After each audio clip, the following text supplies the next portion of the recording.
ladies and gentlemen. Welcome to Simply Technical. I'm your host, Evan Lockhart. Keaton Miner is actually out today with some personal things, but we brought back Matt, our local expert. What it do, baby? And then we also have a new guest of Daniel. Oh. Welcome, Daniel. We're so glad to have you. Was that a hello or a ho? It was good. Good mix of the two. So, as we talk right now, free agency is happening, and there's been a lot of surprises, but with the rumors, I'm not extremely surprised. So, big ticket items so far have been Kevin Durant and Kyrie go to the Nets. So, also, I'm getting word that it's a sign and trade with Durant. So, what do you guys think about him going to the Nets? I mean, it's definitely was a probable outcome, and then we also know that DeAndre Jordan's going to join them. So curious to see what that dollar sign amount looks like. But a lot of people are hyped about this, but there are some drawbacks. DeAndre Jordan, he's kind of old, and we kind of know where he's at. He's a rim protector, rebounder. He's not going to go get a bucket. Kyrie, we know he has leadership issues on the court, and they got a good young core there that we just saw in Boston that he couldn't play well with. And then KD, he won't even be able to play next year, and he's out with an Achilles injury, and then we'll have to see how he does recovering from that. So, I mean, it's a huge move, and it kind of moves the Nets into potentially the team to beat going forward if it all works out well, but still a lot of what ifs at this point. Yeah, I agree. I think it's great for the league.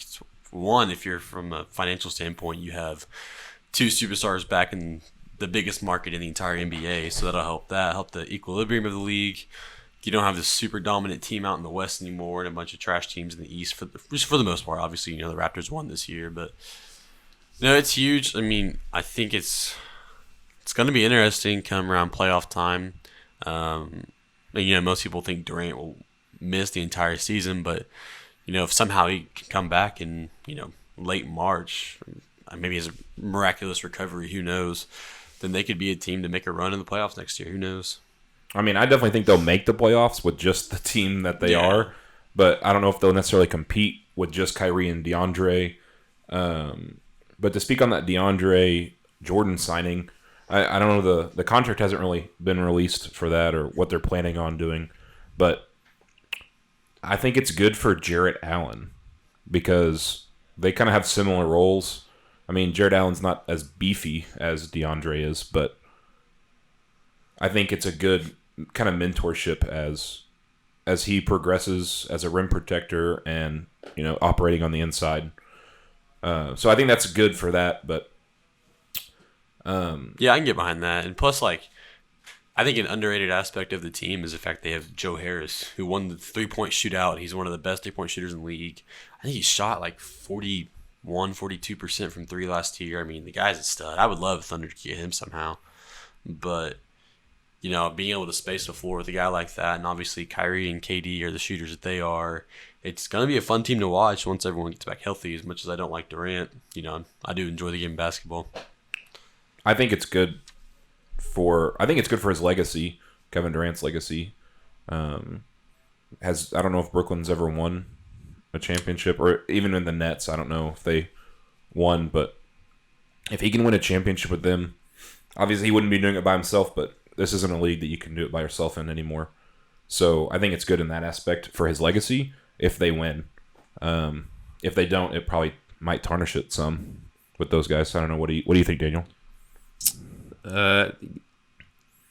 Yes and no. I think Durant's always going to have that asterisk next to his name as the guy who left the Thunder, the team that should have beat the Warriors in the Western Conference Finals in 2016 and joined a 73-win team. So, and then it's not like the team he joined was is there some breaking news? Yep, Julius Randle to the Knicks. 3 years, $63 million deal. Okay, continue. All right. But this would definitely be different. Yes, he's joining up with a couple good players and Kyrie and DeAndre and a good core, but I think Durant's never going to be able to shake that the reputation that he's gotten from going to the Golden State. Yeah, those two championships will have I agree, we'll have an asterisk next to their, that number for those two. But if he wins, 2 more or 1 more, I think that's a lot more. It's almost like he obviously didn't come back to the Thunder, but it's almost that LeBron James going to not a sucky team, but I mean they were what, the 7th seed last year, 8th seed. The Nets. Yeah, They were the 6th seed. Yeah. So it's not like they were. And they were in a weak conference, they got and at least one win against the. I think they got 2. Was it maybe Philly? against the Philly. yeah, they got one, I believe. I think it was one. Yeah, I think they stole the first one actually. But Kyrie went there. Not super surprising. Even though last year he said, "If you guys want me back, I'll stay." To the Celtics fans at, I guess, their first home game, but Yeah, it was like a preseason game. He went out in the court and like, I plan on resigning. Woohoo! Then we all saw how that season turned out. he's not the superstar that he thought he was, or that everyone thought he was. But he's a great second piece. Like one of the best 1-2 punches you can have is having him as your second guy. But it's kind of like Paul George. Paul George is an awesome second piece. Although I do think he's the first option for closing games now. But he's just, you can't, it's not like a LeBron or a Giannis or a KD. You can't put them as a number one and expect them to go win a championship. What's funny is that, Kyrie left because he said he wanted his team. He wanted to be the man. It didn't work in Boston. And so when the rumors of him maybe going team back up with LeBron in LA came about, people thought, no, he wouldn't want to do that. He doesn't want to be a second man with LeBron again. But now he's arguably teamed up with a better player at the moment than KD. Granted, better than LeBron, yeah, better than LeBron. Granted, he's injured, and we don't know where he'll be when he gets back from injury. But it's kind of interesting that he just went back to being Robin to potentially a better player than LeBron. yeah, I can agree with that.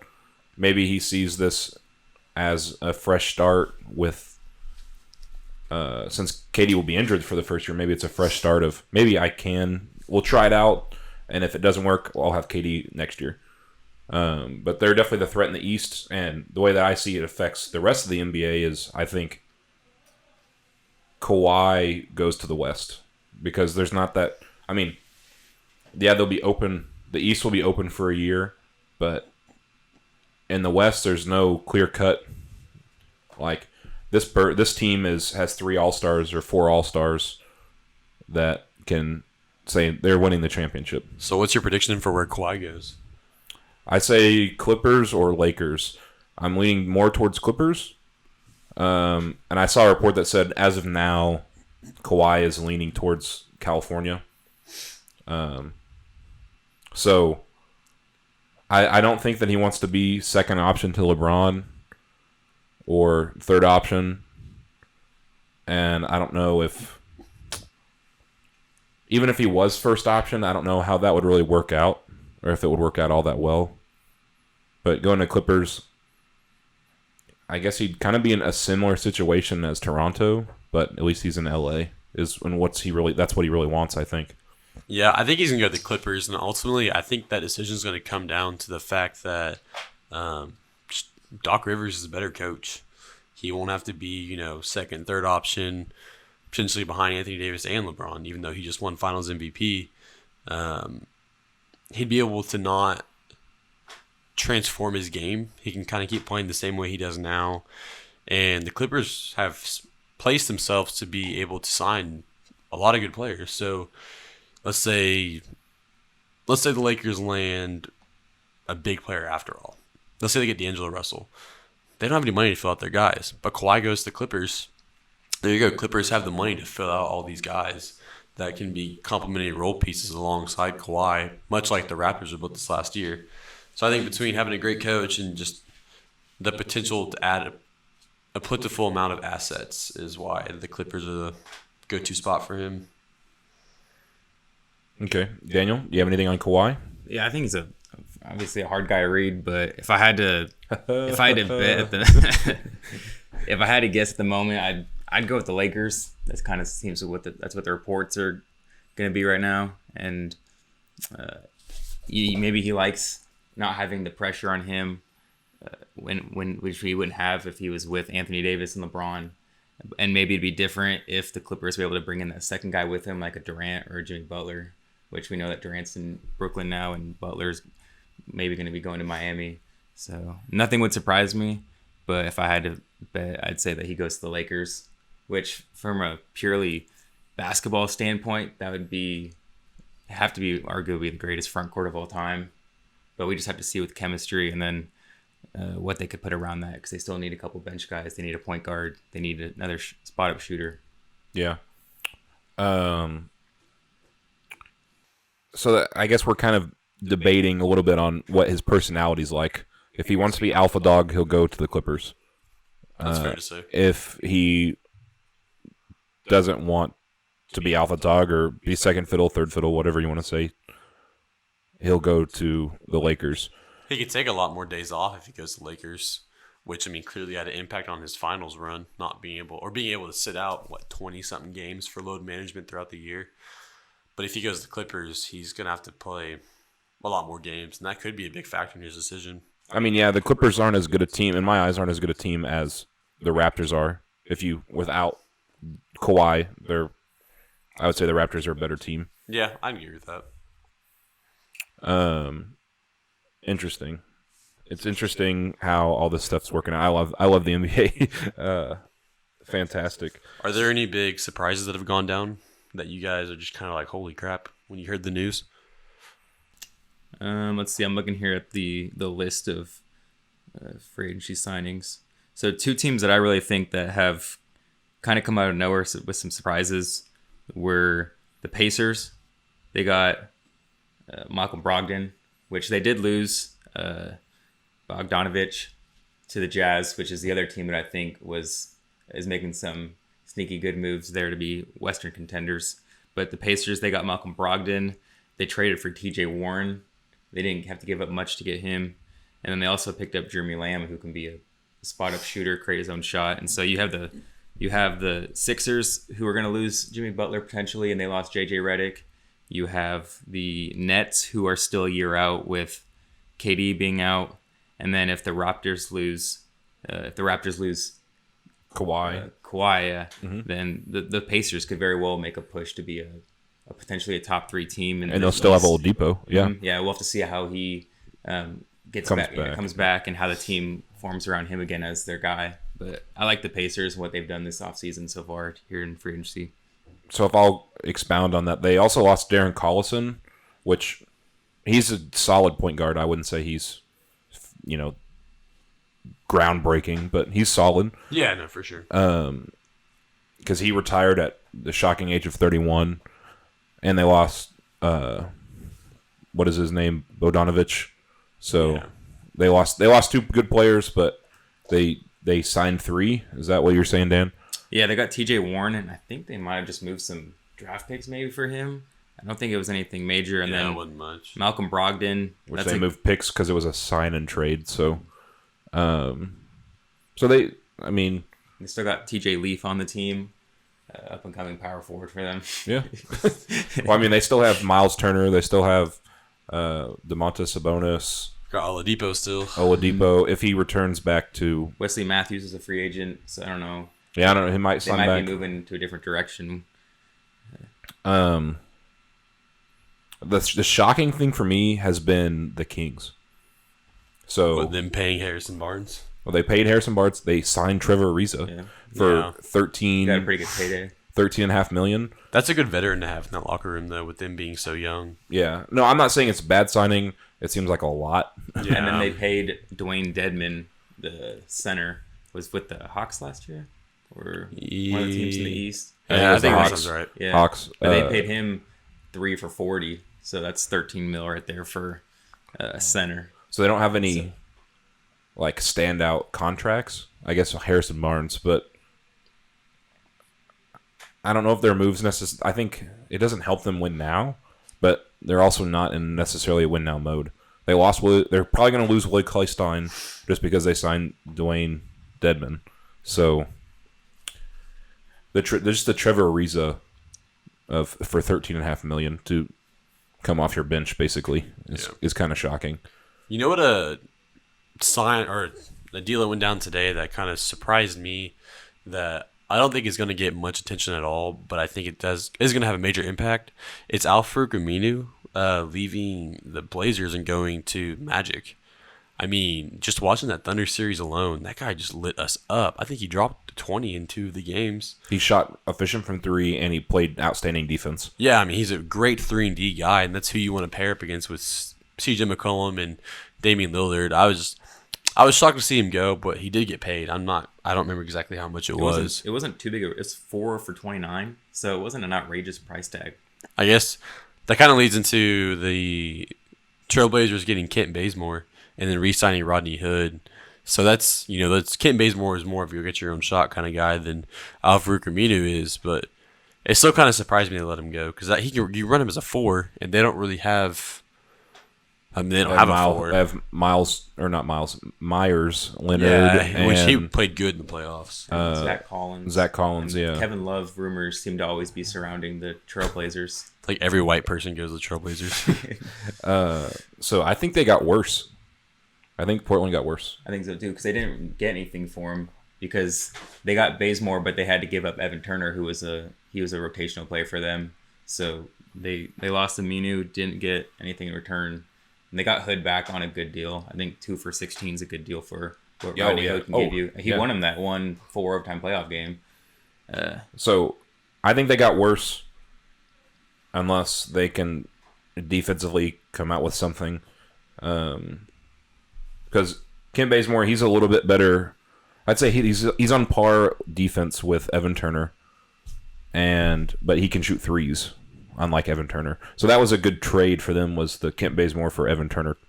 Their contracts are very similar, but that was one of the reasons they made that trade was to prepare themselves if they lost. It's Hood. If they lost Hood, yeah. But that might be why Al-Farouq Aminu left, was because he wasn't a priority. They prioritized signing Hood instead of him. So yeah, no, I can see that.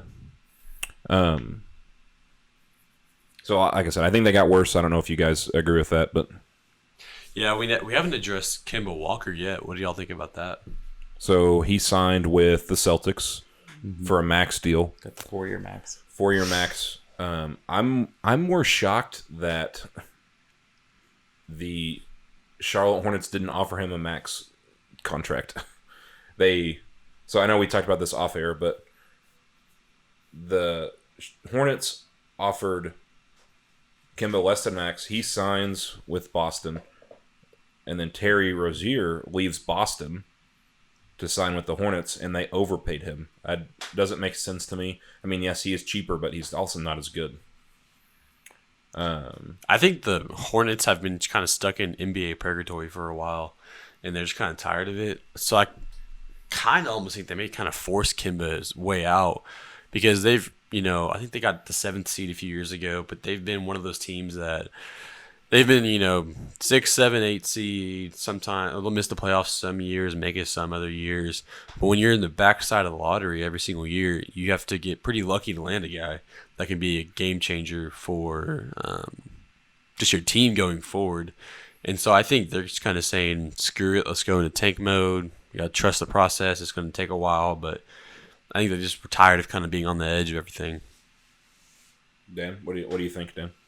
Yeah, it seems like in the NBA now, it's either you're a playoff contender and you're trying to win games in the playoffs, or you're tanking for top draft picks. So, but what's interesting though is if they're trying to go into tank mode, Rozier is still a valuable player, and it can be a guy who can get him wins.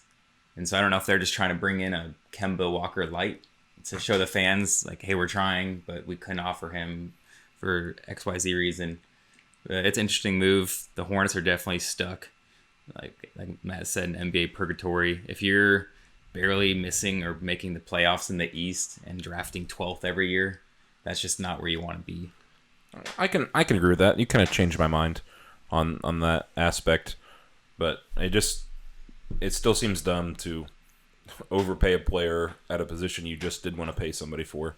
Yeah, no, I agree too. But on the Celtics side, it makes sense. They were going to lose Kyrie Irving, and I think because Kyrie was leaving, Al Horford wanted to leave.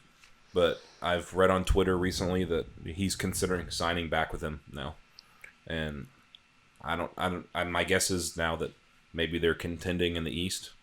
I don't. What are you guys' thoughts on that? I think the Celtics, looking at the team, Kemba and Kyrie, they have their similarities.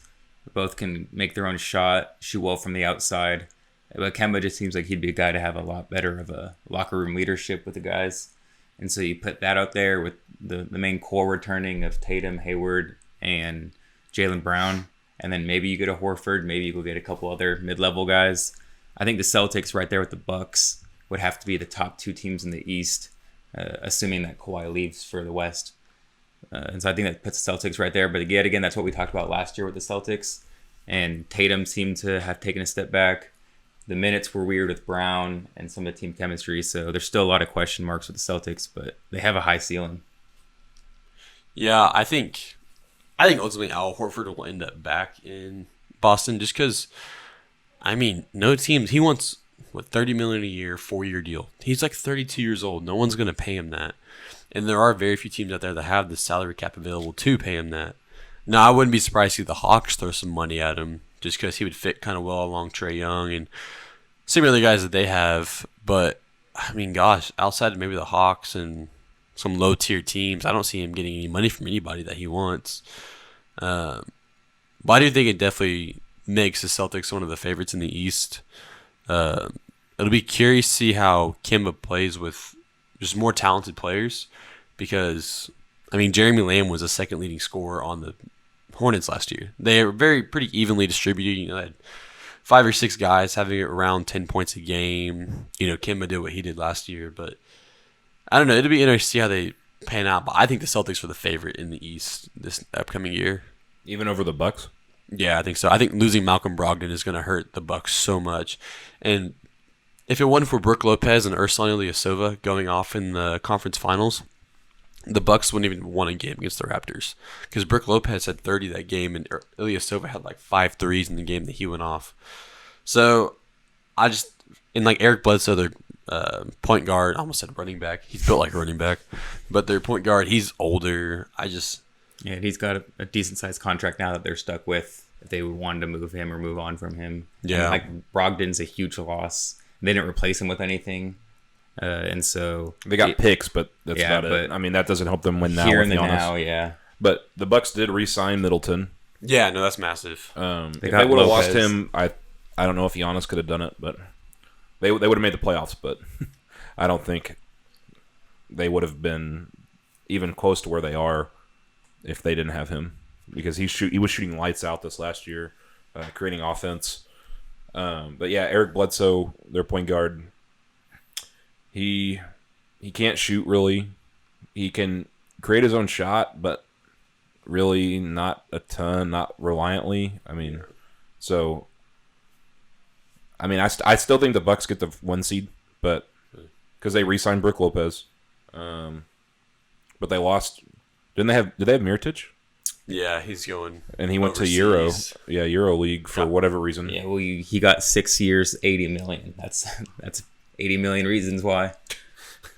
I mean, he definitely would have got. I wouldn't say exactly that, but he would probably have got 10 a year. Yeah, I think his last contract was 15.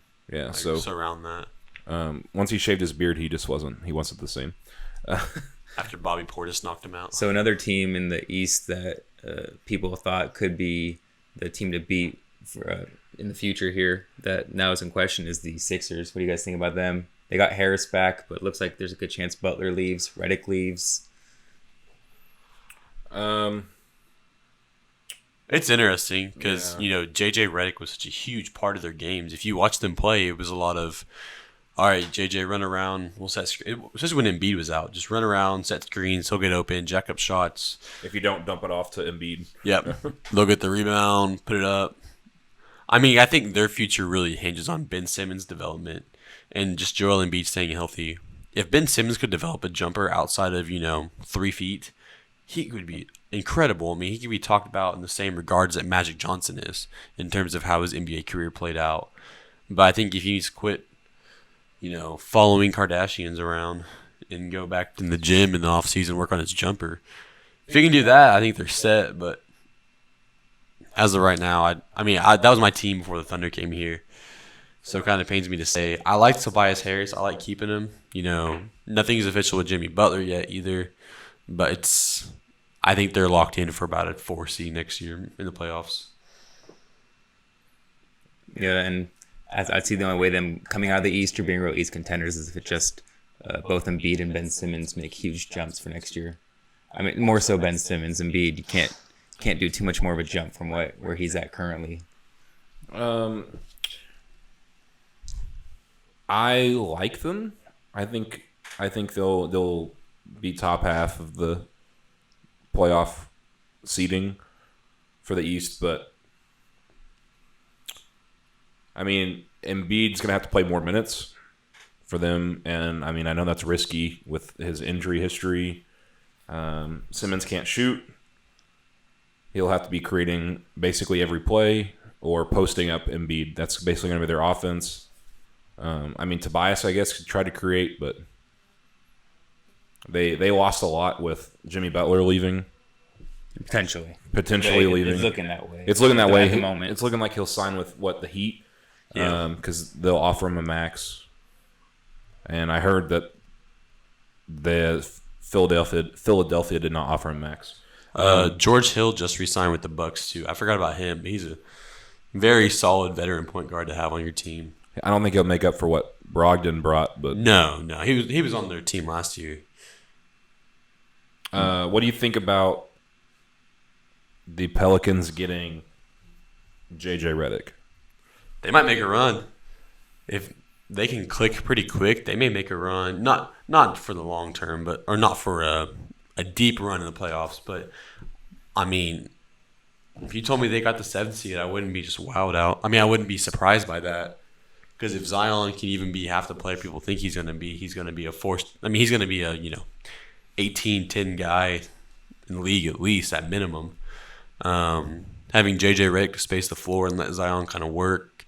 That also helps Lonzo Ball, who's not the best at 3-point shooter. He did improve, but he's a lot more of a drive and kick guy. And what better guy in the league to kick it to than JJ Redick? Daniel, what do you think? You agree with that, or? Yeah, so the Pelicans, they definitely have their young core there that they want to build around. And we know that they're at least a few years out from being real contenders if this group continues to grow together.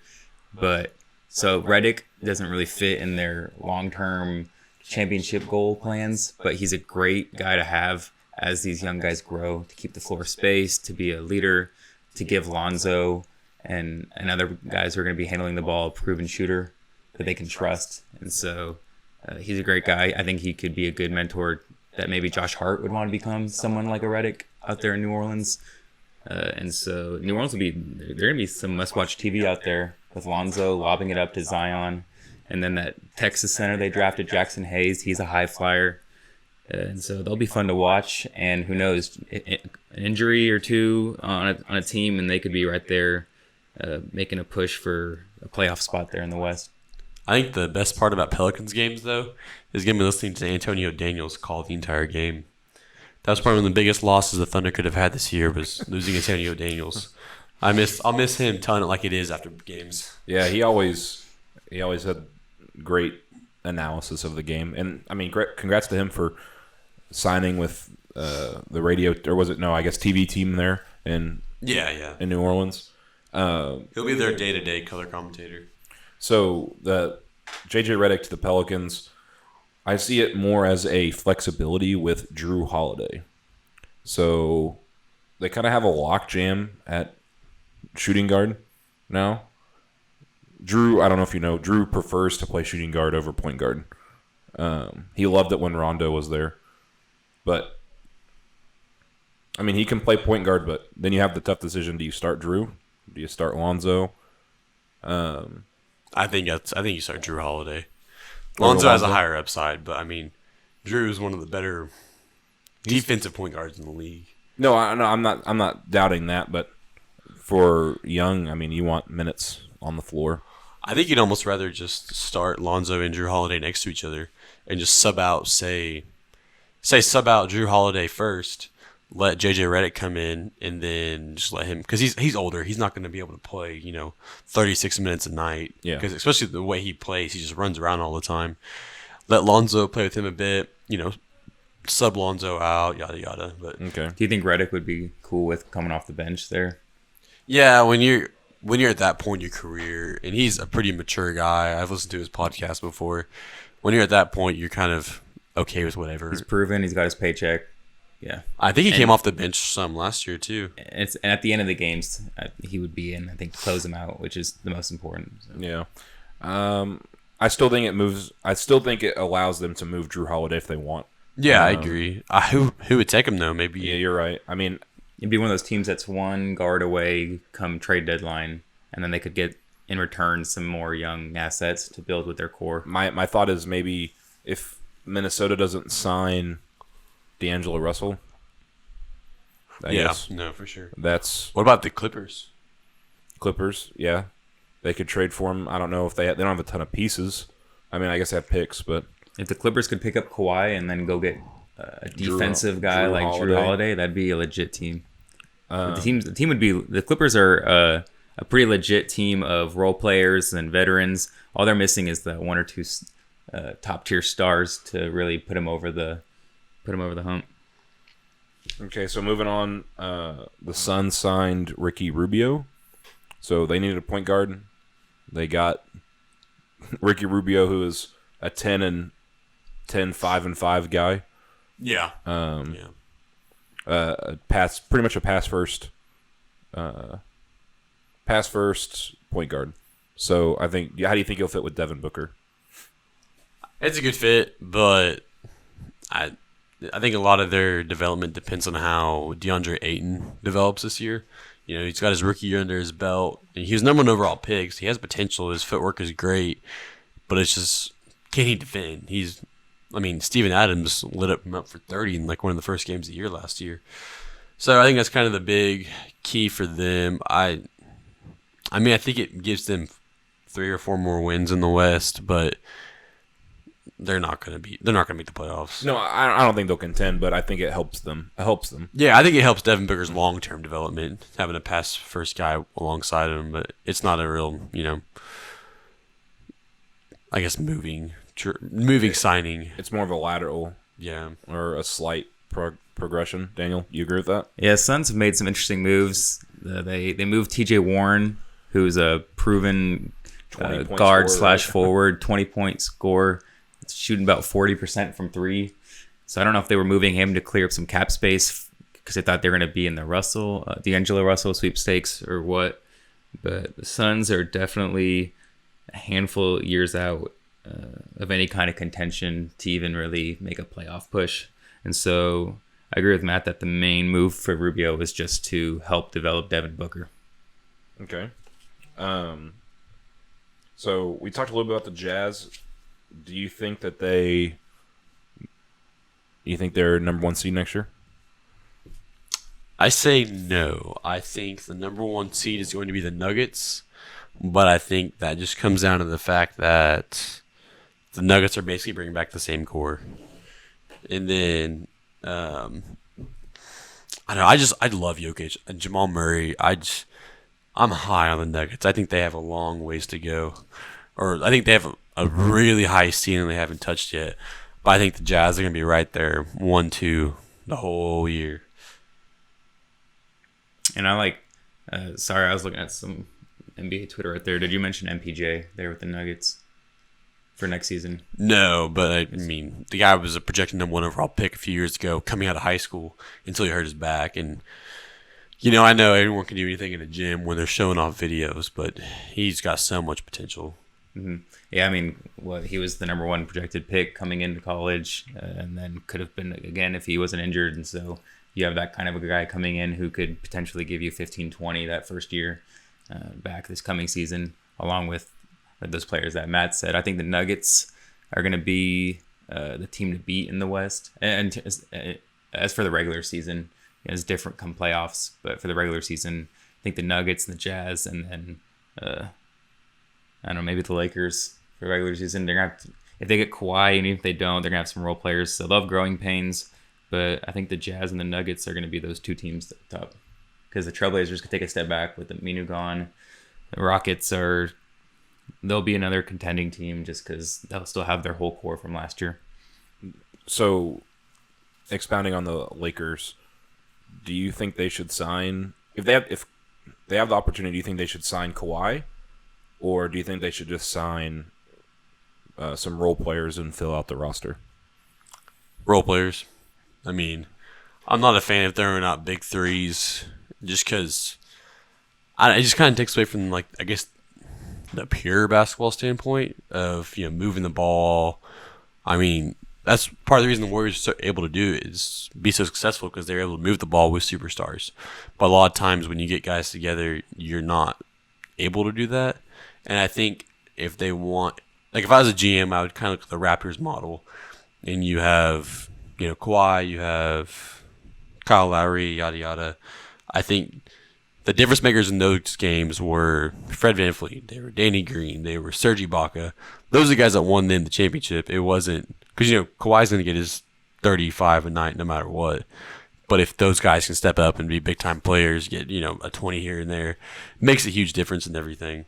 So that's plus one injury happens and you got 10 less wins. Yeah, especially with Kawhi, he's got a bum knee or a leg potentially still from the playoffs last year and previously, and then Davis has had injury problems. LeBron's 34, 35 now. 33. Yeah. And so, but I feel like if you have the chance to have Kawhi and put together a big three of the top 5 or so players in the NBA, especially with KD being out next season, you just have to do it. And then you have Kuzma as a 4th option. Like, there are the risks that we talked about with injuries or chemistry, but I feel like if you have the chance to put together the greatest big 3 of all time, then you just have to do it and trust that they'll figure it out and that they can be able to pull some really solid bench players with vet mins and mid-levels.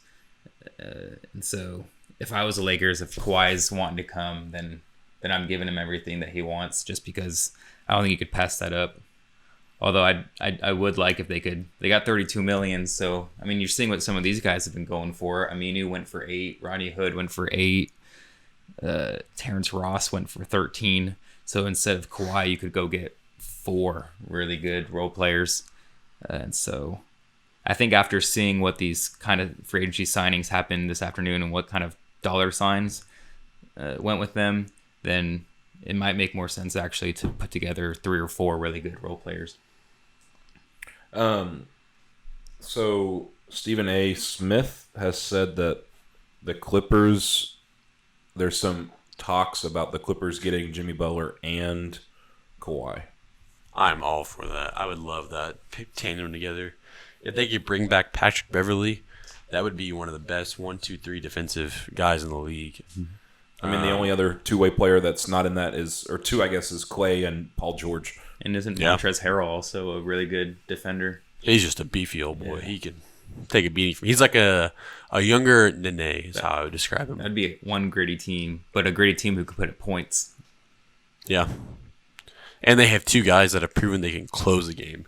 Jimmy Butler, for all the flack he's taken and not being a team guy, he has the most game-winning shots in the last, I think it's the last 30 seconds, and since I think it's the last 2 years. I saw that stat one time during a game, and then obviously we've seen Kawhi. Basically, he shut up the first quarter in the finals, kind of disappeared the second, third quarters when Fred VanVleet would do his thing, and the next thing you know, the last 8 minutes of the game, Kawhi would just go on a tear. So it'll be an interesting combination if they can land both of them. Mm-hmm. And even Lou Williams can close a game if he's done before in the past. So a lot of question marks still on. Just these two main guys left. They could really change up the balance of power here in the NBA. Yeah, and apparently Clippers have talked to Danny Green. Maybe Danny Green follows Kawhi wherever he goes. He has to at this point, right? Yeah, might as well. You won 2 championships together. Might as well go for a third.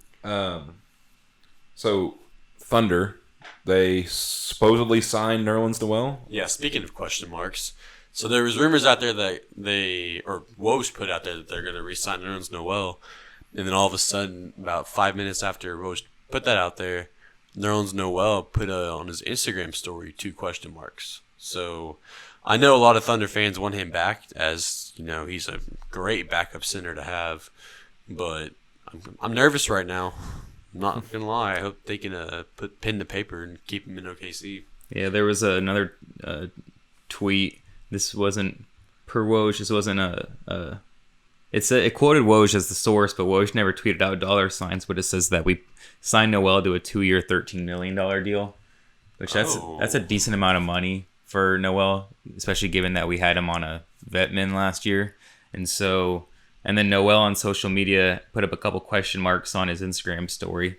So I don't know if there was a sign and trade potentially, miscommunication, or maybe with that kind of money going to Noel, maybe there's a plan for Adams to move, and we wanted to make sure that we kept Noel.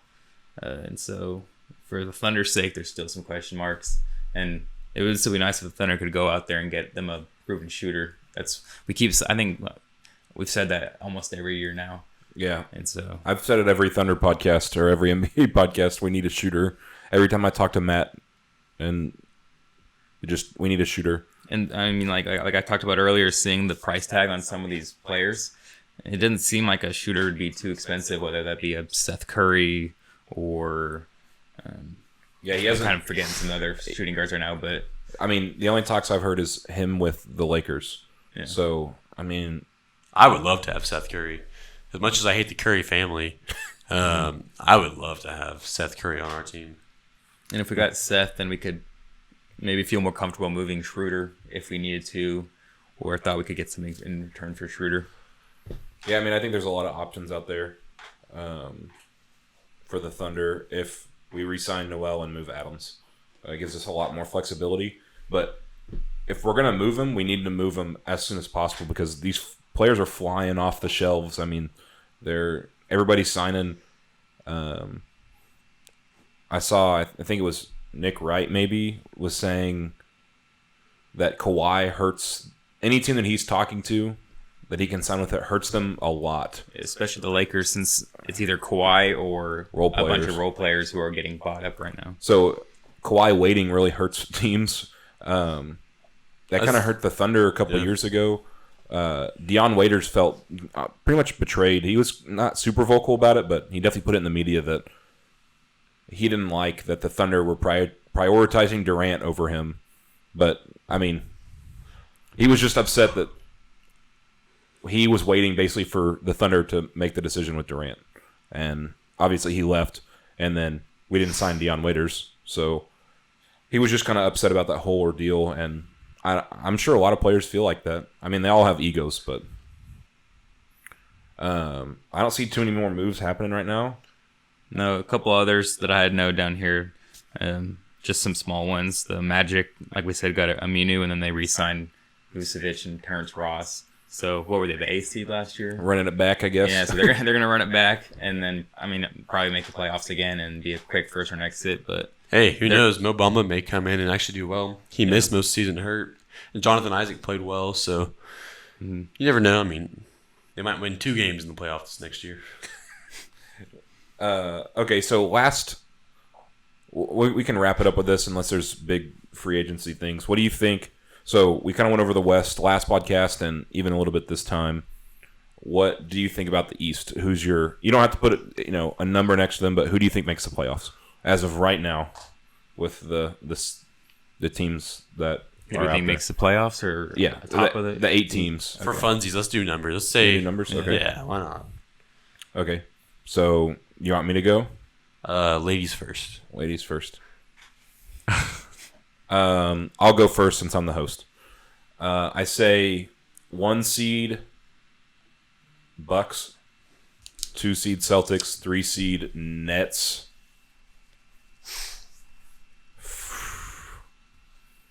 4th seed Raptors. I'm trying to think of other teams in the West. Let me pull up on ESPN, in the East. I'd say that's the top 4. I'm probably forgetting somebody. I'd say Magic makes 7th or 8th seed. Let me pull it up. I don't know. Do you guys have your list already? Yeah, I've got an idea. I'm going to go Celtics 1. I think Bucks are going to be 2. Let's throw Pacers at 3. Oh, Pacers. That's what I'm forgetting. I think, Sixers 4. Let's go Nets 5. Depending on where Jimmy Butler goes, I could see Jimmy Butler going to the Heat, and let's say we'll throw them at the 6th seed.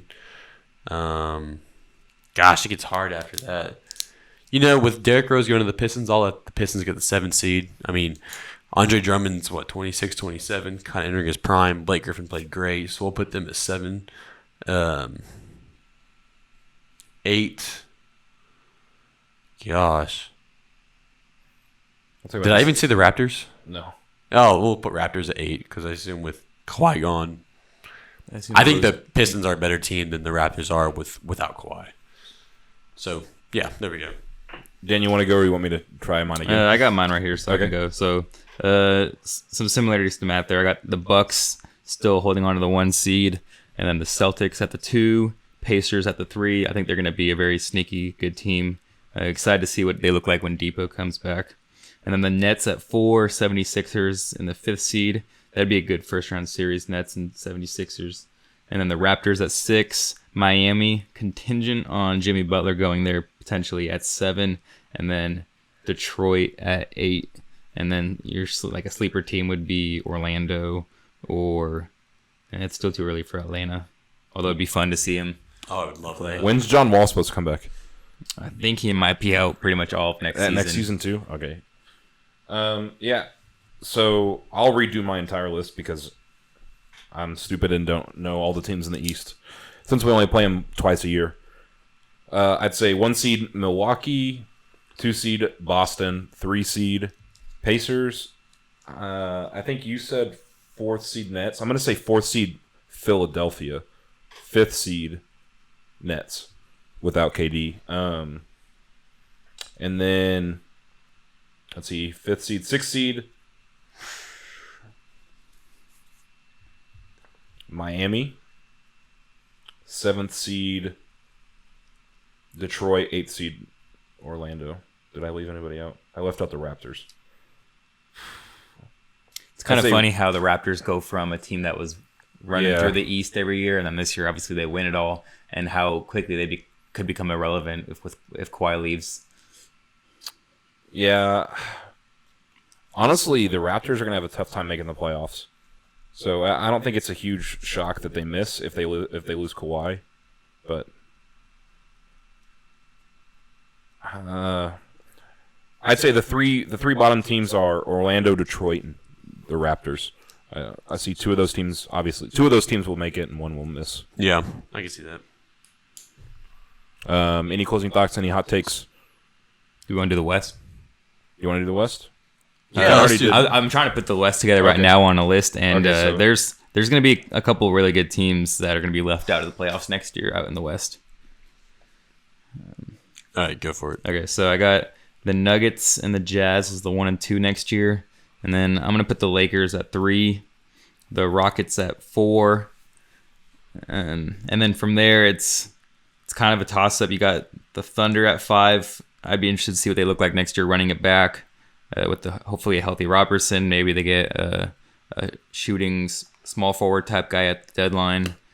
And then you got the Clippers maybe at 6, Blazers 7, Kings 8. I got the Spurs in there as well. I might be missing a team. So no Warriors? Oh, God, the Warriors. I think they miss. I think they miss too. Wow, yeah.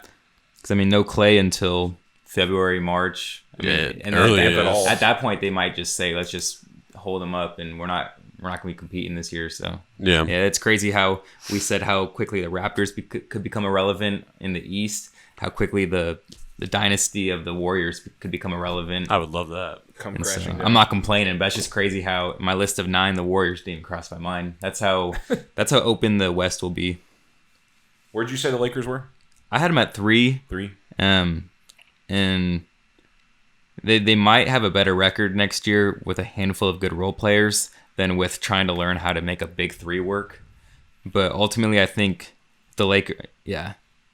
But yeah, for regular season purposes, I'll put the Lakers up there. But not sure on that just because there might be some load management with LeBron, with Davis. But yeah, obviously, if they stay in, we'll assume they stay injury free. injuries are bound to happen. I mean, it's sports, you can't predict that. Matt, do you want to go or do you want me? I can go. I've got a pretty similar list. I think Nuggets are 1, Jazz are 2. I think Lakers are going to be 3. I say Thunder's 4. I put them over the Rockets just for the sheer fact that, I mean, we say no injuries, but I don't trust Chris Paul to play more than 40 games. And, PJ Tucker and Eric Gordon are getting older as well. But I think they'll be the 5 seed. So Thunder 4, Rockets 5. I'll put the Trailblazers at 6. I think Antonio. I probably put Clippers at 7 and Kings at 8. So you say Spurs missed playoffs? Yeah. Wow. I think they missed. They re-signed Rudy Gay, and then they just signed one other guy. I'm blanking on who it was, but okay. So, and then obviously, if Kawhi and Jimmy or one of the two goes to the Clippers, then all this could change. Yeah, but for now, I think it really depends on how De'Aaron Fox progresses. I'm a big fan of De'Aaron Fox. I think he's a stud. Buddy Hield shot close to 43%, I think it was last year.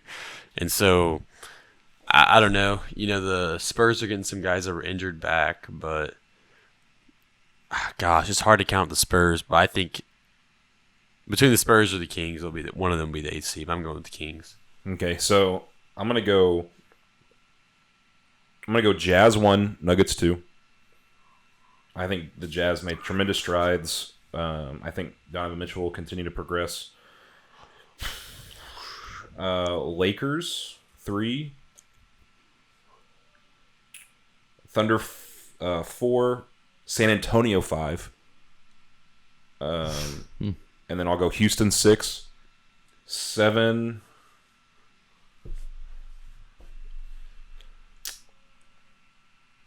It's hard, isn't it? Yeah, Clippers, and I'm gonna say Mavs 8. That's a solid pick. But I mean, that could be. We talked about this a lot last podcast. Literally, every team is competing for the playoffs. Besides the Suns, arguably might not be, and the Grizzlies, yeah. And it's smart for the Grizzlies for both those teams to tank. Even the Wolves could get hot and go on a run there. And if they sign D'Angelo Russell, I mean that's a solid trio to play around. I don't think Pelicans can push for a playoff spot just yet in the West, but they can definitely win games. I think they'll be. It's gonna be one of those years where, I think injuries matter so much. Oh yeah. I think in general, but maybe the Nuggets or Jazz, Lakers, one of those top teams are just gonna get a run. They'll probably solidify a 1 seed with like 2 weeks to go, and then from there it'll be like you could either finish the 2nd seed, or you could finish 12th overall. I mean, there's gonna be such a wide range of how you can finish just in the last couple of weeks. I'm nervous for the Thunder. Oh yeah, me too. I'm nervous that they're gonna miss the playoffs because what was it last year we almost missed? Last couple of years, but last year was another one of those situations where we could have had the 3 seed or could have had the 10 seed. It just kind of depending on how things played out. Okay, so we did our seedings. Any hot takes or closing thoughts? Or any signings as of... No, obviously we love free agency. There's still so much that could change based off what Kawhi and Jimmy Butler do. And Matt and I were talking about earlier, it's kind of crazy how there could be a very good possibility that the 2020 NBA Finals is Lakers versus Celtics. And so that would definitely be cool in the sense of a historical standpoint. Yeah. And that'd be a lot of firepower. But definitely looking forward to the season this year, and especially the West. The West is going to be tough. There's going to be 1 or 2 teams that miss the playoffs that could be a team that could have made it to the second round potentially in the East. And so they better hope they have their draft pick for next year. I don't know if the Thunder do or not. I wonder how stacked the West has to get before there's a realignment. I don't know. With Durant leaving, that probably negates some of that. Yeah. I mean, there's not just a clear-cut winner in the West. There's several teams that are going to be competing.